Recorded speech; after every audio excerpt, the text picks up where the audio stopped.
korakom dalje od prljavih poslova. Dva prsta gore za onog što sumnja, jedan prst gore jer puši tako.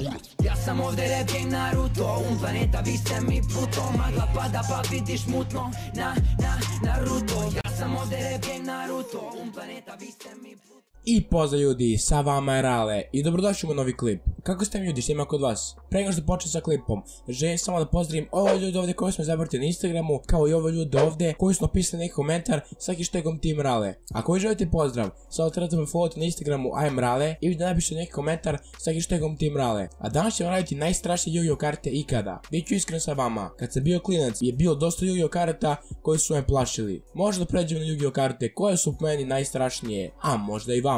Dark Necrofear, kartu od koje sam se užasavao kad sam bio manji. A da ne spominjem, ovu kartu koristi jedan od najstrašnijih antagonista u Yu-Gi-Oh serijala Bakura. Iskreno, kad je Bakura prvi put prizvao ovu kartu, malo sam se više zaprepastio i neka jeza me je prošla kroz mene. Osim što ova figura strašno drži bebu u svom naručiju, ali to nije najgore. Najgore što beba nema pola glave. Necroface.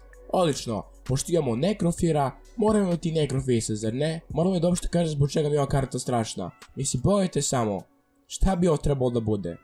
Ill Blood. Kakva je bro faca koja iskače iz stomaka? Kakva je to faca? Zar nije creepy kad vidite da nešto jezivo prosto izlazi iz nečijeg stomaka? House. Gimmick Puppet Shadow Feller. Da je neko gledao film Human Centipede? Ako niste, pogledajte. Verite mi, jako dobra komedija. Šajem se, nemojte gledati to. Radnja filma je kako jedan ludi hirurg pokuša da napravi stomagu od grupe ljudi. Sad vi pogledajte ovu kartu i shvatit ćete kako je to planirano da uradi. Sky Scorch Invincible. Artwork ovog čudovišta je veoma užasavajuć. Ova karta me jako podsjeća na nekog anđela smrti i čini ga da bude još više creepy. Magic Gear Panda. Pa dobro, ova karta nije toliko creepy, to je samo jedna panda koja šutira 100, zar ne? Ljudi, mislim da je dosta creepy karata za jedan klip.